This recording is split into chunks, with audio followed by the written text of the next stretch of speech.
Paix et joie, bien-aimés du Seigneur, nous lui rendons grâce pour ce jour merveilleux que sa bonté nous donne encore de pouvoir vivre en sa présence. Nous voulons lui dire merci et lui rendre grâce, lui dont il est écrit que toute paternité dans les cieux et sur la terre vient de lui.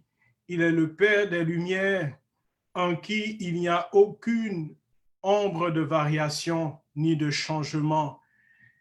Seigneur Père éternel, nous te bénissons. En ce jour où le monde célèbre la fête des pères, nous te disons merci. Merci parce que c'est de toi que nous avons reçu la grâce de la paternité. Merci à vous, mes bien-aimés, vous qui nous supportez en tant que pères, et vous sans qui nous ne serions pas des pères. Merci d'exister, merci de nous supporter, merci de nous accepter, merci de faire de nous, à l'image du Père éternel, des pères également. Et que le Seigneur, en ce jour, se souvienne de tous les pères, ceux qui sont partis trop tôt, ceux qui n'ont pas su ou pu assumer cette grâce, et tous ceux qui se battent au quotidien pour manifester la présence du Père éternel, la présence de Dieu le Père, ici-bas sur la terre, à ceux qui leur ont été confiés. Et nous voulons dire merci infiniment au Seigneur pour sa présence. Et tous ensemble, nous voulons adorer le Seigneur. Tous ensemble, nous voulons élever nos âmes vers lui pour lui consacrer ce moment. Ô Père éternel, tu es le seul qui est digne de recevoir notre adoration. Nul autre que toi, Seigneur, ne mérite notre adoration, notre louange, notre action de grâce. Ce soir, nous voulons élever nos âmes vers toi. Bien-aimés du Seigneur, ensemble adorons le Père éternel. Tu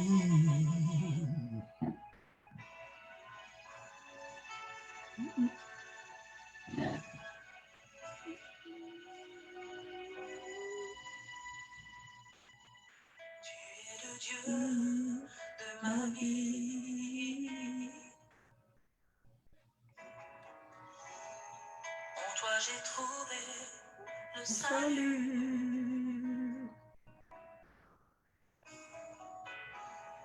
Reçois, oh Dieu, l'adoration d'un cœur que tu as sauvé. Je veux t'adorer.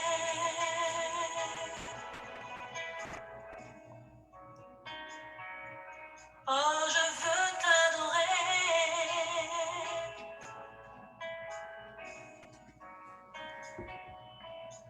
Je veux t'adorer.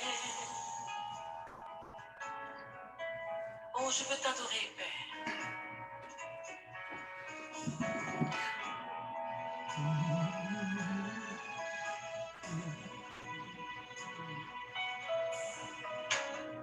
Père, nous t'adorons.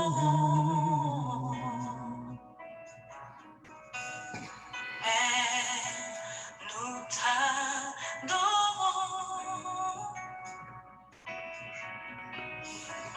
Père, nous t'adorons. Oh Père, nous t'adorons. Et nous t'adorons. Nous t'adorons. Père, nous t'adorons.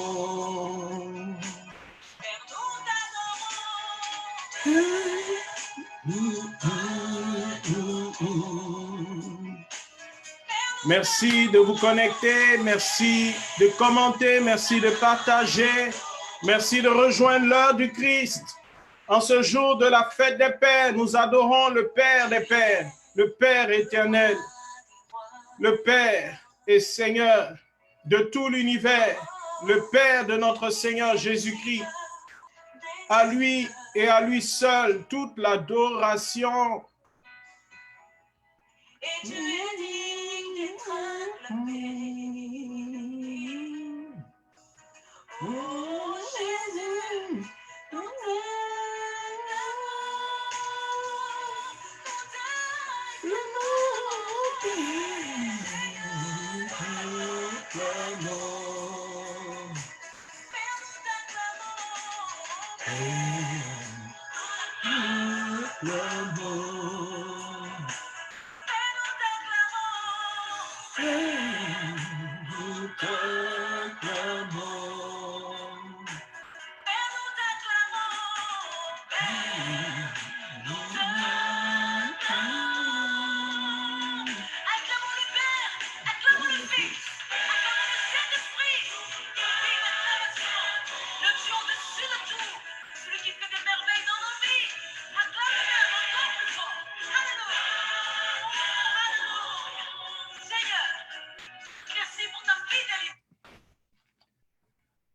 Bien-aimés du Seigneur, nous sommes réunis au nom du Père et du Fils et du Saint-Esprit.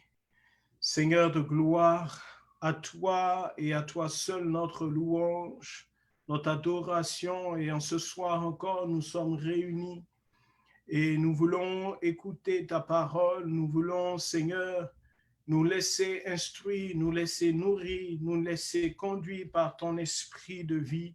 Merci, ô Dieu, de venir prendre toute la place. Merci de venir prendre le contrôle de ce moment.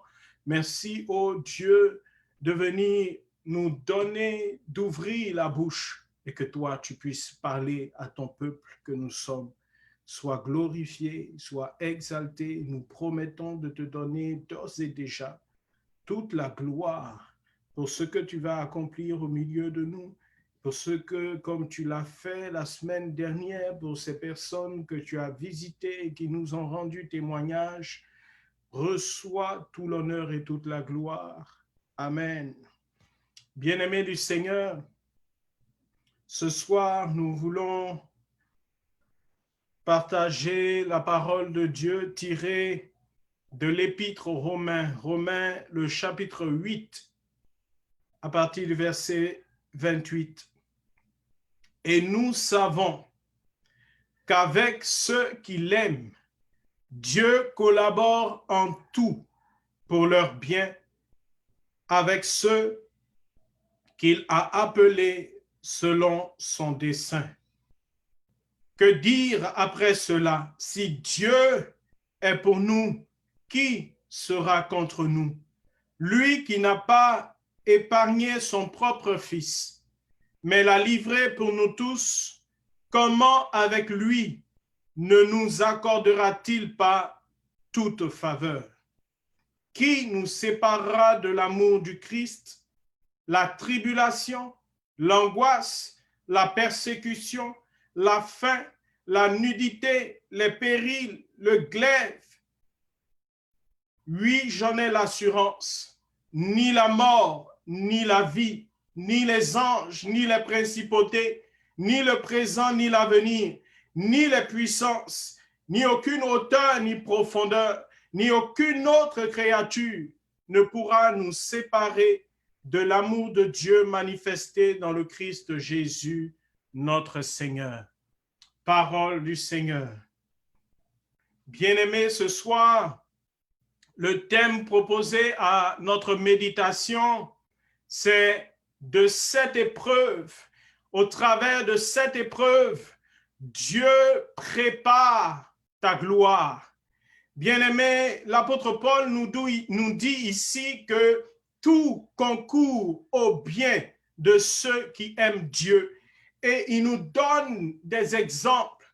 Et nous aussi, nous pouvons, au travers de nos vies, regarder tout ce qui peut ressembler à une tribulation, à une douleur, à une difficulté, à une crise, peu importe le nom que nous leur donnons.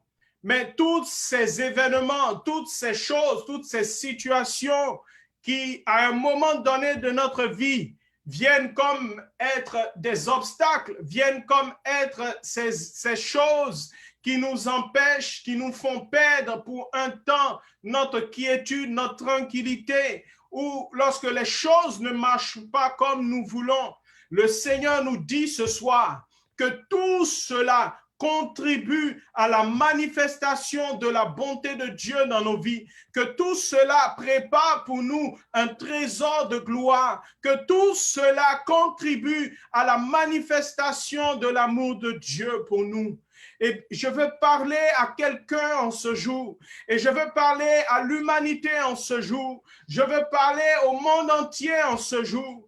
Depuis bien plus de 3 mois, nous sommes sous le joug comme de cette pandémie, de cette crise mondiale. Et beaucoup se posent des questions. Certains se demandent, est-ce la fin du monde? Est-ce que après, est-ce que nous pourrons vivre après? Mais le Seigneur dit que de tout cela, il tire quelque chose de bon pour toi. Il tire quelque chose de bon pour moi. C'est vrai que sur le coup, lorsque nous vivons ces événements douloureux, lorsque, par exemple, un des membres de notre famille vient être touché par la maladie ou vient même à mourir de cette maladie, ou lorsque nous-mêmes sommes dans l'incapacité de pouvoir mener nos activités, de pouvoir travailler à cause de telle ou telle autre raison, nous nous posons beaucoup de questions.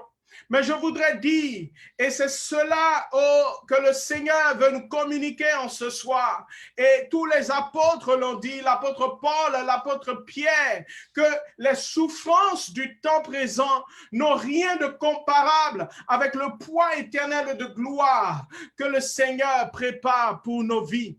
Et lorsque nous regardons la vie même du Christ et ce que même Isaïe avait prophétisé, lorsqu'on voyait le Christ s'en aller à la croix, lorsqu'on voyait ce serviteur souffrant, accablé de tous les côtés, méprisé, bafoué, personne n'aurait pu penser qu'il était là, celui qui nous donnait le salut, mais qu'au travers de ce sacrifice, au travers de cette douleur, au travers de cette épreuve de la croix, il allait remporter la couronne de gloire qui allait permettre qu'il soit établi au-dessus de tout, au-dessus de tout l'univers, comme le Christ, le oint, le Kyrios, le Seigneur de gloire de tout l'univers.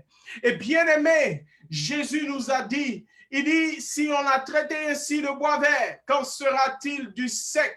Il dit qu'aucun disciple n'est plus grand que son maître. Et donc, ce qui est arrivé au maître, ce qui est arrivé au bois vert, arrivera certainement au bois sec que nous sommes, arrivera certainement aux serviteurs et aux disciples que nous sommes. Et lorsque nous regardons les Écritures, toutes les personnes qui nous sont citées en témoignage, en réalité, l'Écriture ne fait que nous reprendre les témoignages de ces personnes qui ont vécu dans la présence de Dieu, qui ont suivi les pas de Dieu. Et nous voyons comment est-ce qu'au travers des différentes épreuves, au travers de ces tests qui se sont présentés à eux, le Seigneur s'est saisi de ces événements pour travailler dans leur vie, pour travailler au travers de leur vie et faire d'eux un témoignage, des modèles pour nous encore aujourd'hui.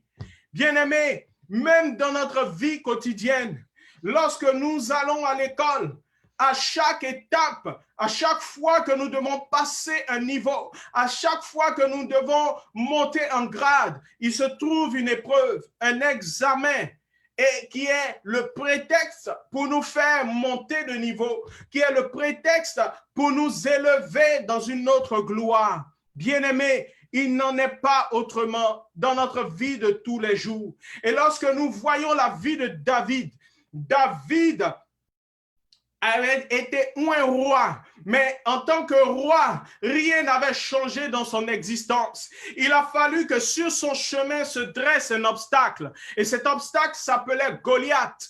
Et en voyant cet obstacle, on aurait pu dire, mais Dieu n'a pas facilité la tâche à David.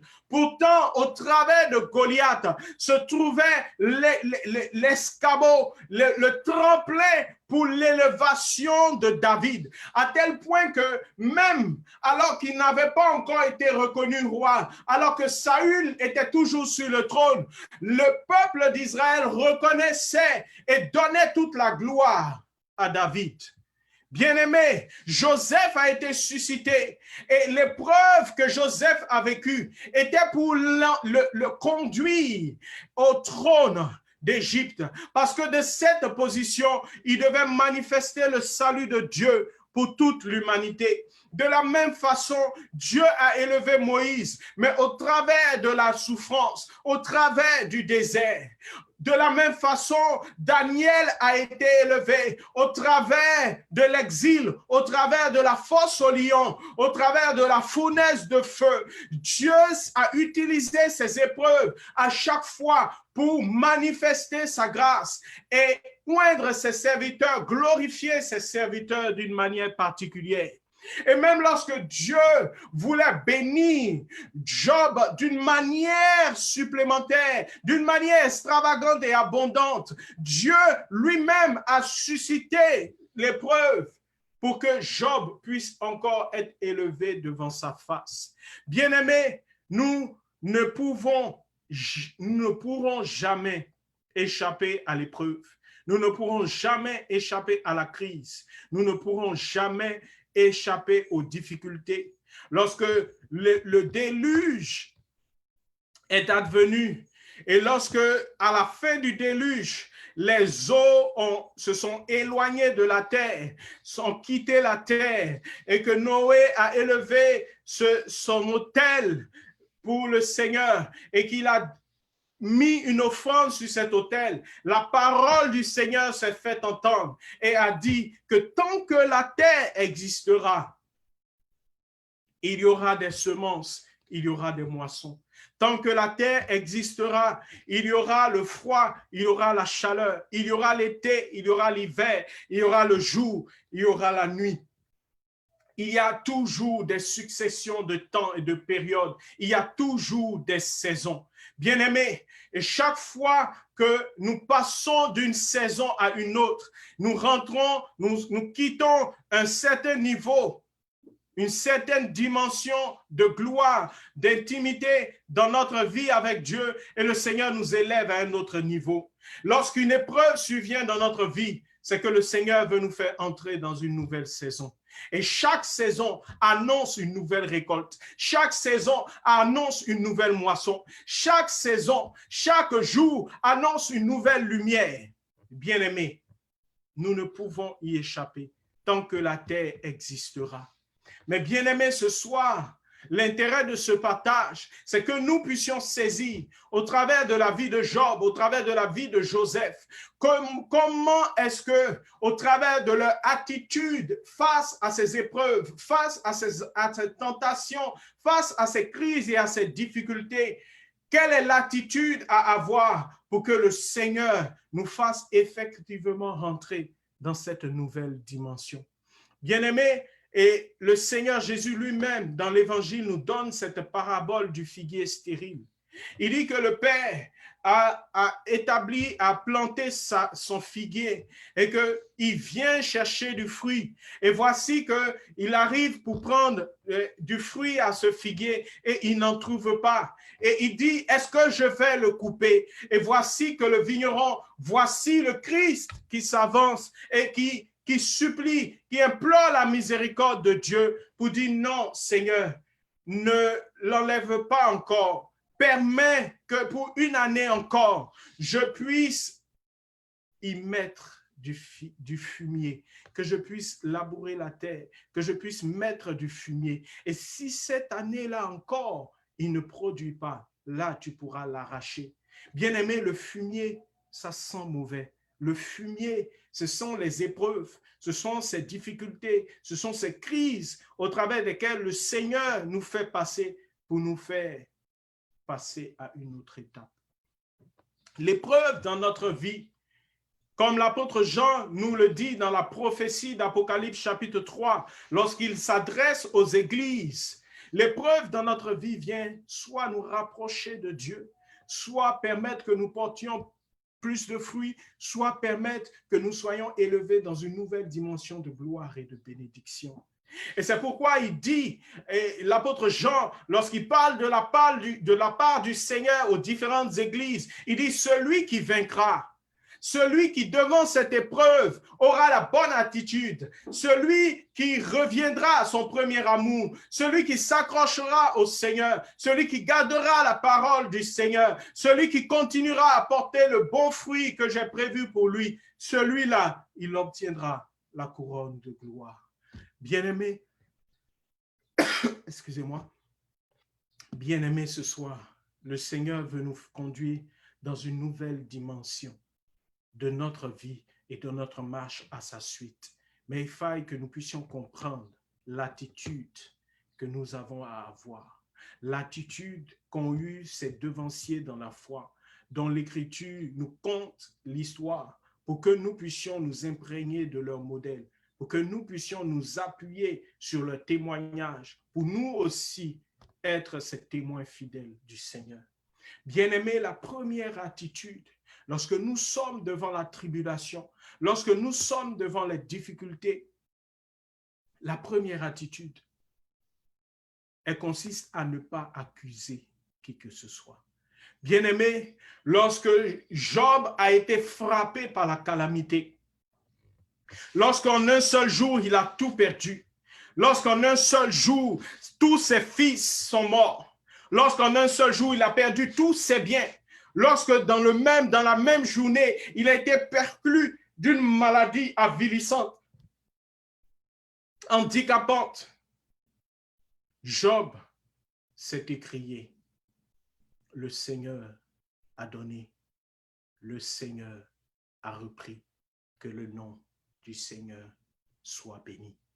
Bien-aimé, quand la difficulté arrive dans ta vie, ne te mets pas à accuser ton frère, ne te mets pas à accuser les sorciers, ne te mets pas à accuser le gouvernement, ne te mets pas à accuser ceux qui sont autour de toi. Ne cherche pas des responsables, n'accuse personne, mais regarde, viens, entre à l'intérieur de toi et regarde si dans ta vie ne se trouvent pas justement les raisons pour lesquelles le Seigneur te fait passer, parce qu'il y a quelque chose qu'il désire traiter dans ta vie.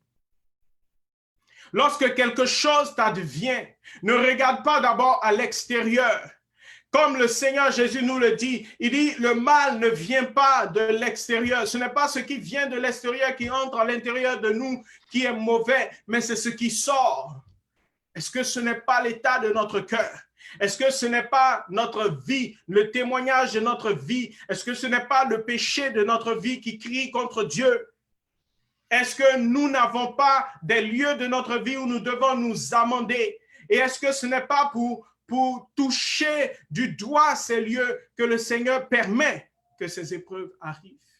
Est-ce que ce n'est pas parce que aujourd'hui tout va bien et lorsque tout allait bien dans notre vie, nous nous sommes éloignés du Seigneur, que Dieu permet que ce travail dans lequel nous mettons toute notre confiance soit frappé pour que nous puissions revenir à lui, pour que nous puissions nous poser des questions et pour que nous puissions recommencer à élever nos voix vers lui?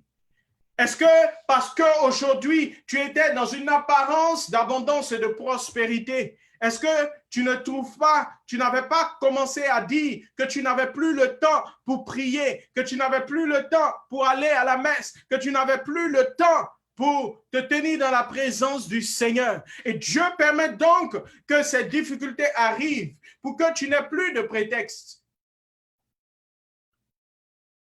Regarde dans ta vie. N'accuse personne.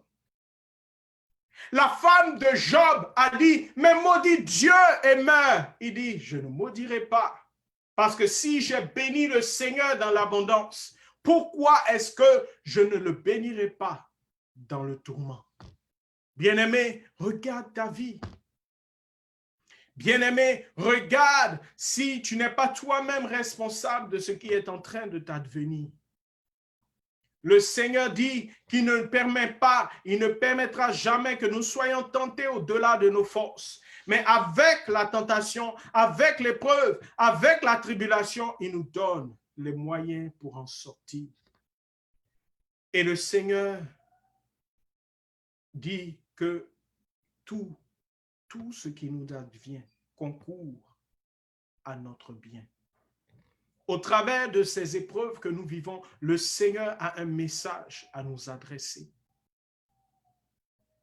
Mais il regardera à notre attitude. Est-ce que nous sommes capables de continuer à louer le Seigneur? Est-ce que nous sommes capables de continuer à adorer le Seigneur?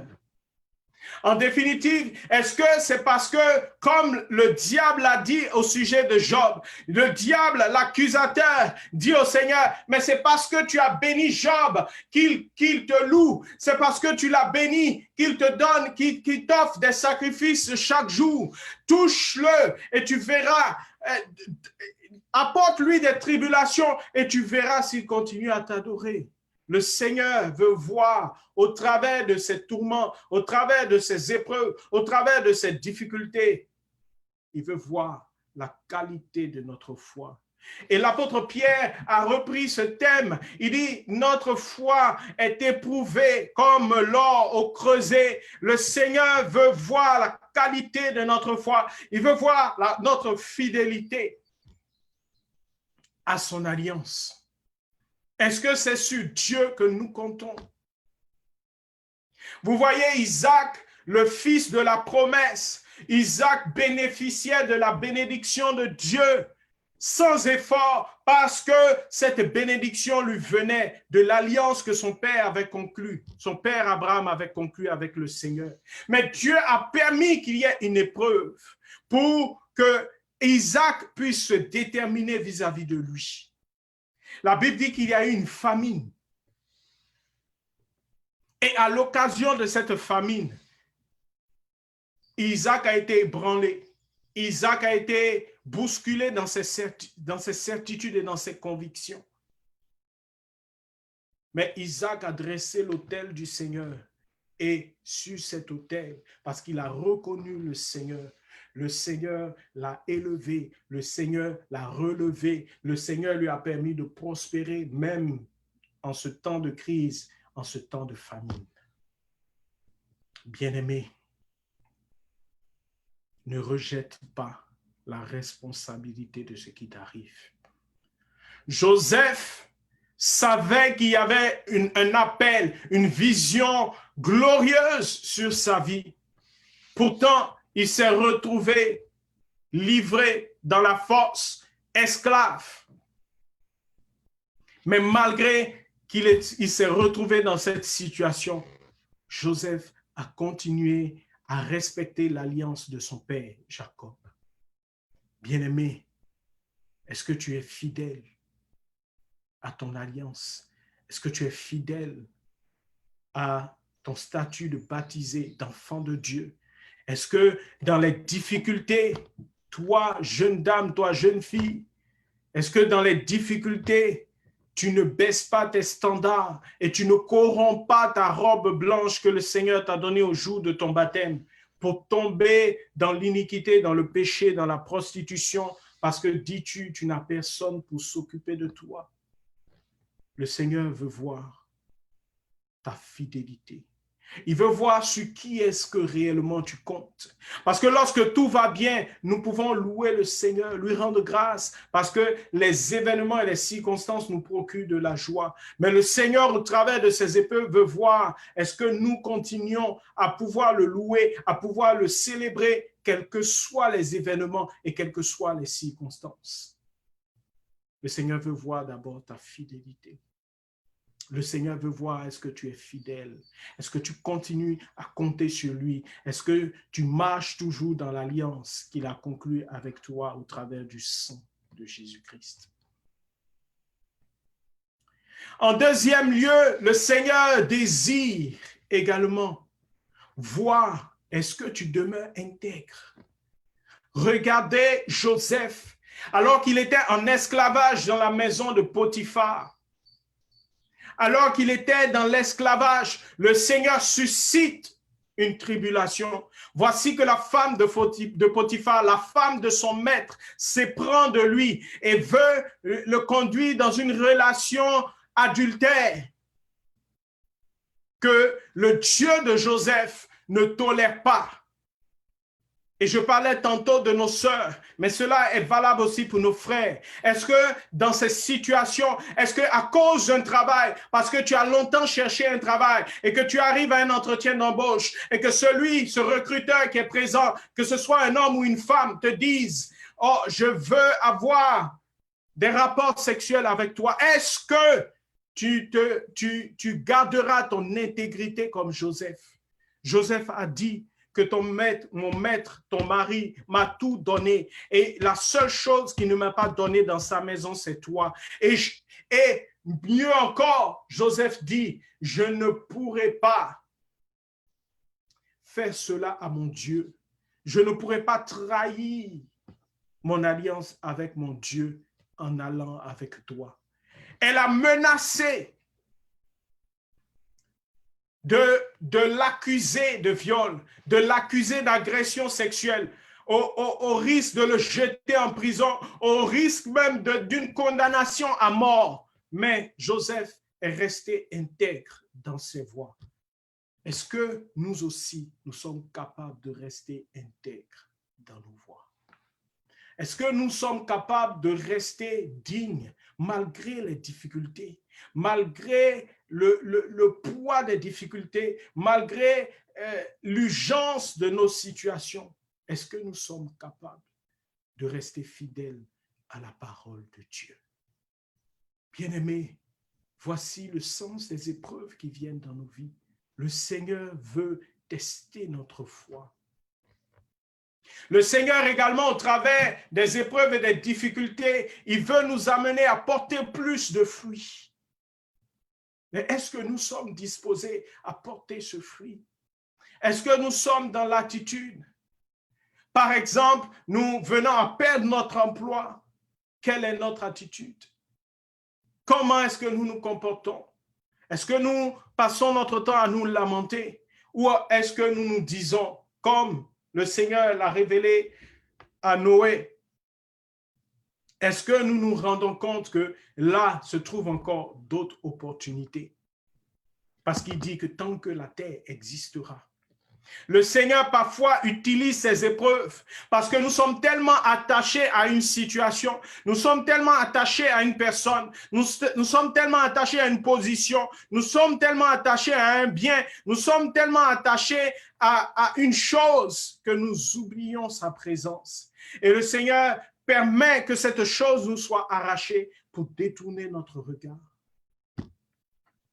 Toi, jeune fille qui m'entends, le Seigneur veut que toi aussi te donne la grâce du mariage, mais tu es encore attaché à cette relation adultère. Toi, jeune homme, toi, homme, toi, femme, le Seigneur veut te donner une promotion au niveau professionnel, mais tu es encore attaché à cet emploi salarié. Et tu estimes, à cause des avantages, à cause du confort dans lequel tu te trouves, que tu ne peux pas le quitter et que ce sera une catastrophe que tu perdes cet emploi. Et tu es prêt à toutes les compromissions dans ton travail. Mais le Seigneur suscite ces difficultés. Le Seigneur permet que cet emploi te soit retiré parce qu'il a quelque chose de mieux pour toi. Parce qu'il ouvre une autre porte. Parce qu'il veut te faire rentrer dans une nouvelle dimension. Aujourd'hui, il y a 7 des compagnies, il y a 7 des secteurs qui sont affectés directement par la pandémie que nous vivons. Par exemple, toutes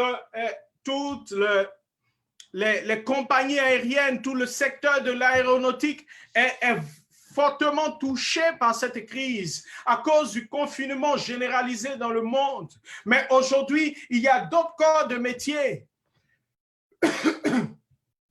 Et j'apprenais hier qu'ici au Canada, toutes les entreprises qui produisent des piscines, toutes les entreprises qui produisent du matériel de jardin, toutes les entreprises, et ça c'est à travers le monde entier, qui produisent du matériel médical, ont accompli en quelques mois, en 3 mois, leur chiffre d'affaires qu'ils planifiaient pour 2 années. Bien-aimés, peut-être que le Seigneur permet que dans ce lieu précis, là où tu avais ce confort, que tu sois bousculé, que tu sois désorienté. Le Seigneur touche ce lieu parce qu'il veut t'orienter dans un autre secteur où tu vas mieux prospérer. Le Seigneur veut t'amener à regarder autour de toi et à saisir d'autres opportunités là où il veut t'élever, là où il y a de la promotion pour toi. Peut-être que dans cette position que tu as, tu n'espéreras jamais arriver au sommet de l'organisation, mais dans ce que le Seigneur permet que tu rentres, que tu saisisses une autre opportunité, que tu ailles dans une autre direction professionnelle, que tu montes ta propre entreprise, tu atteindras le sommet. Et là, la faveur de Dieu, la gloire de Dieu va se manifester d'une manière insolente au travers de la prospérité que le Seigneur va te communiquer.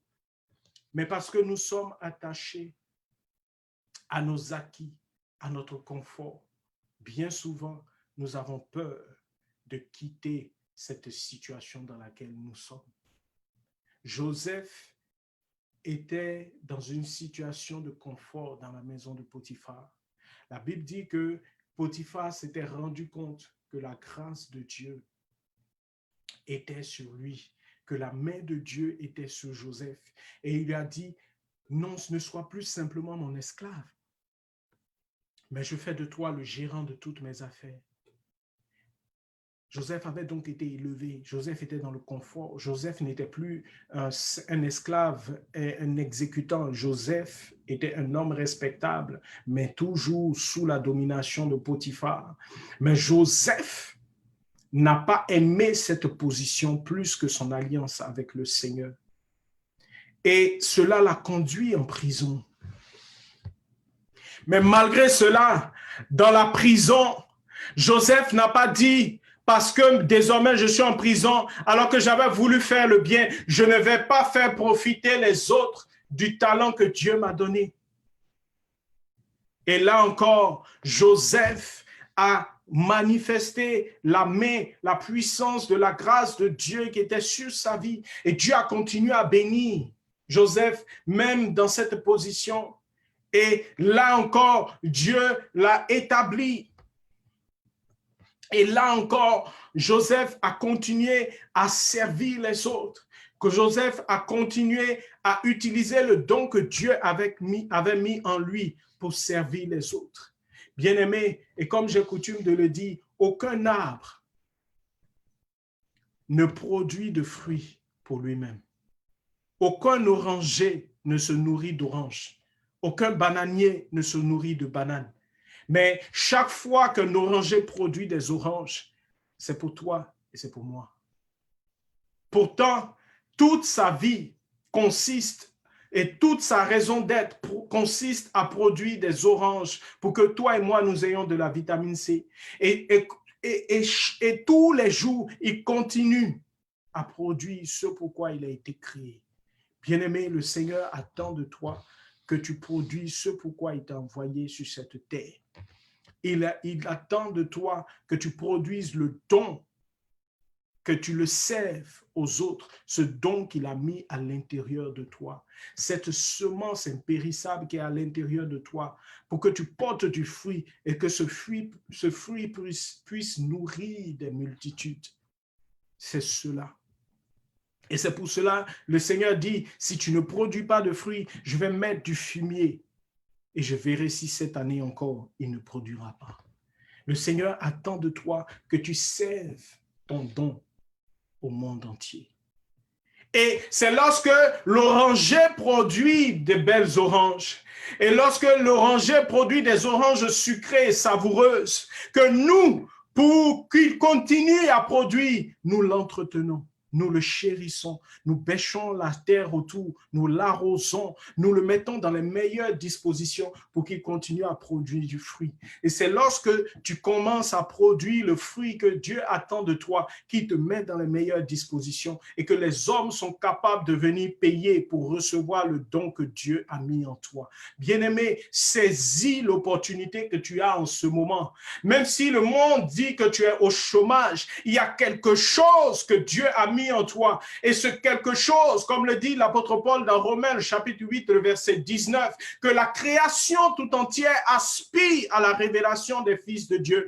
La création et le monde autour de toi, ton voisinage, ta famille, la terre dans laquelle tu te trouves, la nation dans laquelle tu te trouves, aspire à la révélation du don, du talent que Dieu a inscrit à l'intérieur de toi. Il attend que tu le déploies parce que ce talent est une bénédiction. Et lorsque tu seras en train de déployer cette bénédiction, les hommes, ton entourage, ton voisinage sera désireux de te payer pour que tu puisses lui servir ce don. Bien-aimé, la Bible nous dit que c'est lorsque Job était en train d'intercéder pour ses amis.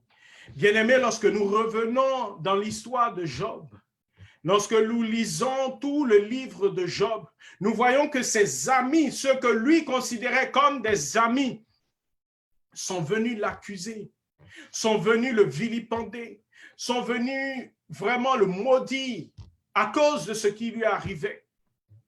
Mais la Bible dit, Job au chapitre 42, que tandis que Job, au verset 10, que tandis que Job intercédait pour ses amis, bien-aimés, dans l'épreuve, dans la difficulté, non seulement le Seigneur ne veut pas que nous accusions quelqu'un, mais le Seigneur désire que nous aimions nos ennemis. Le Seigneur désire que nous pardonnions à nos ennemis. Et la preuve que nous avons pardonné, la preuve que nous sommes capables d'aimer nos ennemis, c'est que nous sommes capables de les bénir. Nous sommes capables de prier pour eux. La Bible dit que tandis que Job intercédait pour ses amis, c'est là que Dieu l'a restauré et lui a donné le double de tout ce qu'il avait perdu. Bien-aimé, le Seigneur regarde à l'état de ton cœur. Est-ce qu'à cause de la difficulté que tu traverses, tu es dans l'amertume? Est-ce qu'à cause de la difficulté dans laquelle tu te trouves, tu dis que tu as été blessé et que tu souffres et que pour cela, toi aussi, tu deviens blessant et tu fais du mal aux autres? Joseph avait toutes les raisons d'en vouloir à ses frères. Mais lorsque ses frères sont venus se prosterner devant lui pour accomplir la prophétie qu'il avait donnée des années auparavant, Joseph les a relevés. Il leur a dit, le mal que vous avez désiré me faire, Dieu l'a tourné en bien. Joseph a manifesté l'amour de Dieu. Joseph a pardonné à ses frères. Et c'est cette attitude qui permet à Dieu d'agir dans nos vies. C'est l'état de notre cœur. Et c'est cela que le Seigneur nous enseigne dans le Notre Père que nous récitons chaque jour. Et le Seigneur dit, mais pardonne-nous nos offenses comme nous-mêmes nous pardonnons à ceux qui nous ont offensés. Le Seigneur permet ces douleurs, ces trahisons, ces rejets, ces abandons pour voir quelle est notre attitude vis-à-vis de ceux qui nous ont fait du mal. Et au travers de l'attitude que nous avons envers ceux qui nous ont fait du mal, le Seigneur, il dit, la mesure dont vous vous servez pour les autres servira aussi pour vous-même. Bien-aimés, c'est cette attitude que le Seigneur attend de nous. Et il dépend de nous que notre épreuve, notre tribulation, notre difficulté dure ou non. Il ne dépend que de notre attitude. Et le Seigneur attend de voir l'état de notre cœur. Et le Seigneur attend de voir quel est notre état d'esprit lorsque viennent les tribulations, lorsque viennent les difficultés, lorsque viennent les soucis. Est-ce que nous sommes dans l'attitude de compter toujours sur le Seigneur pour aller de l'avant? Est-ce que nous nous armons de courage comme Josué? Est-ce que nous demeurons fermes, fidèles dans la parole? Est-ce que nous sommes intègres? Est-ce que nous comptons sur Dieu et sur Dieu seul? Est-ce que nous armons de courage pour saisir les opportunités qui se présentent à nous? Est-ce que nous accusons les autres? Est-ce que nous manifestons l'amour de Dieu? Est-ce que nous sommes capables de pardonner? Est-ce que nous sommes capables de continuer à servir les autres malgré nos difficultés? C'est cela que le Seigneur attend. Et c'est cela que le Seigneur veut mesurer. Il dit, la qualité de votre foi doit être éprouvée comme la qualité de l'or. Vous savez, l'or, ce métal précieux, ce métal comme tous les minéraux, comme tous les minerais, comme le pétrole, comme le diamant, comme tout ce qui se trouve dans la terre, lorsqu'on le sort de la terre, là, son aspect est insignifiant, son aspect n'a rien pour pouvoir attirer. Comme le dit également la prophétie d'Isaïe au sujet de Christ souffrant, il dit son aspect n'avait rien pour attirer nos regards. Nous le regardions comme maudit. Parce qu'il faille que ce tort passe au creuset. Il faille que ce tort passe dans la fournaise afin que tous les déchets, toutes les aspérités, tout ce qui n'est pas de l'or puisse se détacher afin qu'il ne reste que l'or pur. Et c'est cet or pur qui est maléé et qui donne ces merveilleux bijoux. C'est ce diamant à l'état brut qui est taillé afin qu'il brille de mille feux. Mais lorsqu'on taille le diamant, ça fait mal. Lorsque le feu passe dans la fournaise, ça fait mal. Bien-aimés, cette pandémie, elle fait mal. Elle fait mal financièrement, elle fait mal physiquement, elle fait mal émotionnellement, elle fait mal lorsque nous perdons un membre de notre famille, un ami, quelqu'un de qui nous sommes proches. Elle fait mal lorsque nous-mêmes sommes souffrants, sommes malades. Elle fait mal lorsque, à cause de cette pandémie, nous nous retrouvons au chômage et que nous perdons notre emploi. Mais le Seigneur, malgré tout cela, est présent et il continue à veiller sur nous. Il attend de nous une attitude. Il nous regarde pour voir la qualité de notre foi, pour voir l'état de notre cœur, pour voir est-ce que réellement nous serons fidèles à notre alliance vis-à-vis de lui. Est-ce que réellement nous allons continuer à marcher avec lui? Est-ce que réellement nous allons continuer à nous appuyer sur lui? Est-ce que nous allons demeurer dans l'alliance? Est-ce que nous allons continuer à témoigner de lui? Est-ce que nous allons être intègres dans ce monde qui est totalement corrompu? Est-ce que nous allons dire la vérité si nous sommes scientifiques? Est-ce que nous allons continuer à marcher selon sa parole au risque d'être rejetés par les autres? Est-ce que nous allons continuer à servir le monde avec nos dons? Cette question s'adresse à chacun de nous ce soir. Et le Seigneur veut, au travers de ce que nous vivons, au travers des événements que nous vivons, il veut nous préparer pour nous un trésor de gloire. Car les souffrances du temps présent n'ont rien de comparable avec le poids éternel de gloire que le Seigneur désire répandre dans nos vies. Bien-aimés, ce soir, je voudrais nous inviter à baisser la tête pour que nous puissions prier. Seigneur notre Dieu, notre Père, ce soir, nous avons entendu ta parole et nous réalisons combien nous étions loin de toi. Et nous réalisons comment, au travers de ce que nous sommes en train de vivre, tu utilises les événements et les circonstances pour nous rapprocher de toi. Et je veux parler à quelqu'un qui m'écoute en ce moment. Et tu réalises que, à la faveur du confinement dans lequel tu te trouves, tu as eu l'opportunité d'écouter cette parole, de recevoir cet enseignement. Parce que s'il n'y avait pas eu ce confinement, tu serais certainement quelque part en train de te réjouir. S'il n'y avait pas eu cette pandémie, qui t'avait fait perdre peut-être ton emploi, qui t'avait mis dans une situation où tu n'es plus capable de même confort, tu ne serais pas certainement en train d'écouter cet enseignement. Et tu réalises que jusqu'alors, tu avais vécu ta vie dans la vanité et que ta vie n'avait pas véritablement de sens et que tu étais loin de Dieu. La bonne nouvelle pour toi ce soir, c'est que Dieu ne t'a pas abandonné, mais que Dieu, au contraire, avant même la fondation du monde, avant même que tu en sois conscient, avait donné son Fils bien-aimé et que lui avait déjà payé le prix de ton rachat, le prix de ton salut. Et ce soir, la bonne nouvelle, c'est que ce salut est disponible pour toi.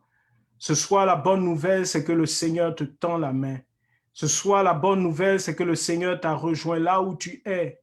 Il est venu jusqu'à toi et il te tend la main. Il dit, je veux te faire sortir des ténèbres dans lesquelles tu étais. Je veux t'amener dans un espace de lumière où tu vas voir, pouvoir contempler toute ma gloire. Il dit, je vais effacer les années qui t'ont été volées. Il dit, je veux faire une œuvre nouvelle dans ta vie. Et le Seigneur rejoint ces personnes qui sont accablées et beaucoup sont en larmes en ce moment parce que tu te posais des questions, parce que tu te demandais ce que signifiait cette douleur qui t'était imposée, parce que tu ne comprenais pas la douleur de cet être cher que tu avais perdu. Mais le Seigneur est en train de te répondre dans le silence de ton cœur. Il te dit, je ne t'abandonne pas parce que je suis avec toi. Et il y a une œuvre profonde. Ça s'impose à moi. Je vais revenir sur la prière du salut. Mais le Seigneur dit, le Seigneur est en train de guérir ton âme et de guérir ton cœur par rapport à toute cette douleur que tu as emmagasinée. Et tu en étais venu à en vouloir à Dieu parce que tu te disais que Dieu était le responsable. Et le Seigneur parle à ton cœur en ce moment précis. Et ses paroles te communiquent la paix. Et ses paroles te restaurent. Et ses paroles te guérissent. Et il y a une personne qui a perdu sa mère depuis plus de 7 ans.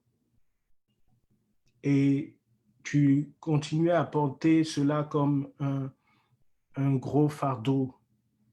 Mais ce soir, l'Esprit de Dieu est venu jusqu'à toi et il t'a rejoint maintenant même. Et pendant que je parle, tu sens comme un gros poids qui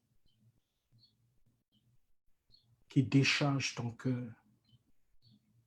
Seigneur, merci pour cette œuvre profonde de guérison que tu es en train d'opérer. Et en ce jour, nous célébrons la fête des Pères.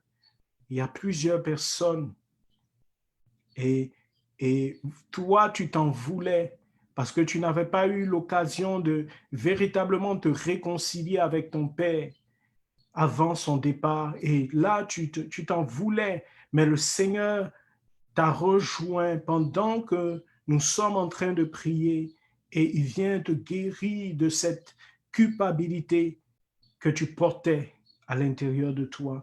Il vient te guérir de ce sentiment de culpabilité que tu portais et qui t'empêchait d'assumer ta responsabilité de père. Seigneur, nous te bénissons et nous te disons merci, merci pour ce travail profond que tu es en train d'opérer dans nos cœurs. Merci de la restauration que tu es en train d'opérer dans nos vies. Nous te bénissons et nous t'adorons. Alors, je veux prier avec ces personnes et le Seigneur continue d'agir au milieu de nous, mais je veux prier pour ces personnes qui ont vu combien de fois elles étaient loin du Seigneur. Et le Seigneur dit à une autre personne qui est concernée par cela, il dit, et comme la parole de l'Apocalypse 3, verset 20, il dit, Il dit, je me tiens à la porte de ton cœur et je frappe. Si quelqu'un entend, qu'il ouvre et j'entrerai. Il dit, souviens-toi d'où tu es tombé. Il dit, tu marchais, mais tu marchais avec moi, mais tu t'es éloigné de moi. Tu m'as abandonné. Tu t'es détourné de moi. Mais le Seigneur est toujours présent et ce soir, il frappe à la porte de ton cœur. Et je vais inviter toutes ces personnes à ouvrir la porte de leur cœur et à recevoir le Seigneur aujourd'hui, à lui laisser la place pour entrer dans leur vie, pour entrer dans leur cœur en faisant simplement cette prière avec moi. Seigneur Jésus, j'ai entendu ta parole et je reconnais que tu es l'unique Seigneur de ma vie. Toi seul es capable de me donner la vie. Je reconnais que j'ai marché loin de toi, mais ce soir, je veux revenir dans la maison du Père. Comme le Fils prodigue, je reviens sur mes pas et je reconnais que j'ai péché contre toi et contre le ciel. Accorde-moi ta miséricorde. Que le sacrifice de ton sang précieux me lave et me donne à nouveau accès à la maison du Père, à ta présence. Je te reçois comme le Seigneur et le Sauveur de mon âme et de ma vie. Donne-moi ta vie. Donne-moi ton esprit. Merci Seigneur. Seigneur, nous te bénissons et nous te rendons grâce. Merci pour tout ce que tu es en train de faire au milieu de nous et dans chacune de nos vies. Et la parole du Seigneur qui me vient, c'est cette parole, cet épisode de l'Évangile où les disciples ont demandé, mais Seigneur, pourquoi est-ce que cet homme est né aveugle?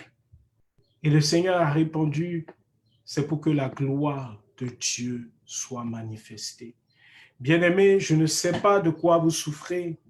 Je ne sais pas quel est le mal dont vous souffrez aujourd'hui, mais je veux que là où vous êtes, vous puissiez vous mettre en connexion avec le Seigneur et que vous touchiez votre écran, l'écran de votre portable, l'écran de votre ordinateur, whatever, que vous puissiez vous connecter maintenant à la présence du Seigneur qui est au milieu de nous, que en touchant, en posant cet acte de foi, que nous demandons à la puissance de guérison, à la puissance de vie, à la vie Zoé de Dieu, celui-là même par les meurtrissures duquel nous avons été guéris, celui qui a souffert, qui est parti à la croix chargé du poids de nos douleurs et de nos infirmités. Maintenant, par sa puissance, j'ordonne à la guérison de s'attacher à vous. J'ordonne à la guérison de s'attacher à vos os, à vos nerfs, à vos muscles, à toutes les cellules de votre sang. Que tout ce qui était mort en vous reçoive la vie maintenant par la puissance du sacrifice glorieux de Christ à la croix. J'ordonne à vos corps de recevoir la vie et d'être totalement guéris et d'être totalement restaurés maintenant même au nom de Jésus. J'ordonne à votre sang d'être totalement purifié maintenant. Le Seigneur est en train de guérir plusieurs personnes du diabète. Il y a quelqu'un qui souffrait du foie, du pancréas, une autre qui souffrait du pancréas. Vous êtes totalement restaurés maintenant. Vous aurez l'opportunité d'aller rencontrer ces médecins qui avaient diagnostiqué des cancers et vous verrez que Dieu vous a totalement guéri, aussi simplement que ça. Seigneur, merci pour ta grâce qui est à l'œuvre. Merci de toucher nos corps. Merci de faire disparaître maintenant toute excroissance, toute tumeur dans nos entrailles. Il y a quelqu'un qui souffrait de l'appareil digestif, qui souffrait du côlon. Le Seigneur vient totalement de te guérir. Cette inflammation qui t'empêchait de digérer, qui t'empêchait, qui était devenue comme handicapante, maintenant même, le Seigneur vient de te libérer. Le Seigneur vient de libérer les entrailles aussi d'une femme qui avait, tu avais un problème de menstru et c'était comme si depuis plusieurs années, tu ne retrouvais pas tes menstrues normalement. Ça fait plusieurs années que tu n'as pas eu tes menstrues. Donc, il y a un déséquilibre hormonal profond qui était dû à ces fibromes, kystes, myomes, je ne sais quoi, qui étaient dans tes entrailles. Mais le Seigneur vient de totalement les faire disparaître et de te guérir. Seigneur, nous te disons merci pour cette œuvre que tu es en train d'opérer au milieu de nous, cette œuvre de guérison. Merci de nos vies que tu es en train de restaurer. Merci de nos vies que tu es en train de renouveler. Merci pour toutes ces personnes qui ont perdu leur emploi ou qui étaient au chômage et que le Seigneur est en train de réorienter. Pendant que nous étions en prière, le Seigneur me montrait des portes qui s'ouvraient et des portes s'ouvrent pour vous maintenant. Le Seigneur vous réoriente. Certains vont retrouver d'autres emplois, mais pour certains, le Seigneur va vous donner des opportunités d'affaires. Et à partir des dons que vous avez, le Seigneur va vous permettre d'entreprendre. Et au travers de ces entreprises, il va vous bénir abondamment. Il va vous faire prospérer. Seigneur, merci pour ce que tu es et pour ce que tu fais dans nos vies. Merci pour ta bonté, merci pour ton amour, merci pour ta faveur, merci pour ta grâce. Nous voulons t'adorer, nous voulons te célébrer, nous voulons te glorifier, nous voulons demeurer en toi. Merci pour ce que tu fais. Merci pour ton amour. Oh, gloire à toi, Seigneur. Oui, Seigneur, tu fais de grandes choses en vie.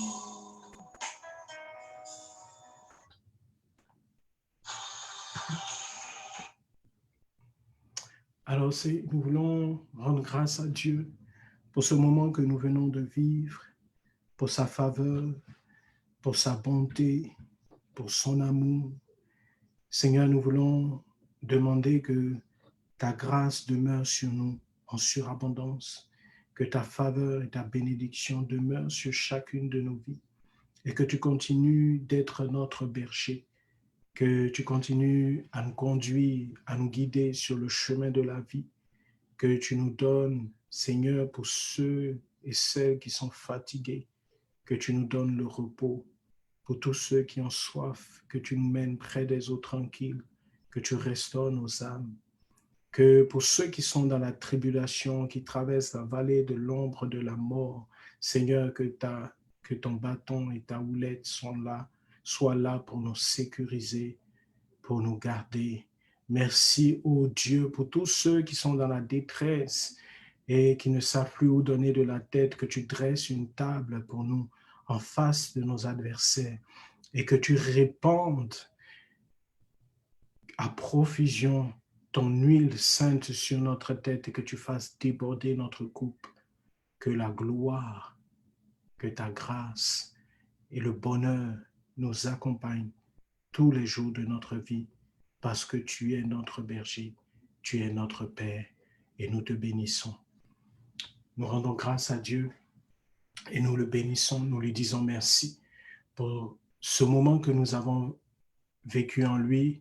Je prie que le Seigneur demeure avec nous tout au long de cette semaine, qui nous bénisse, qui nous donne de pouvoir expérimenter encore sa grâce, qui nous comble de tous ses bienfaits, qui nous garde toujours dans son esprit.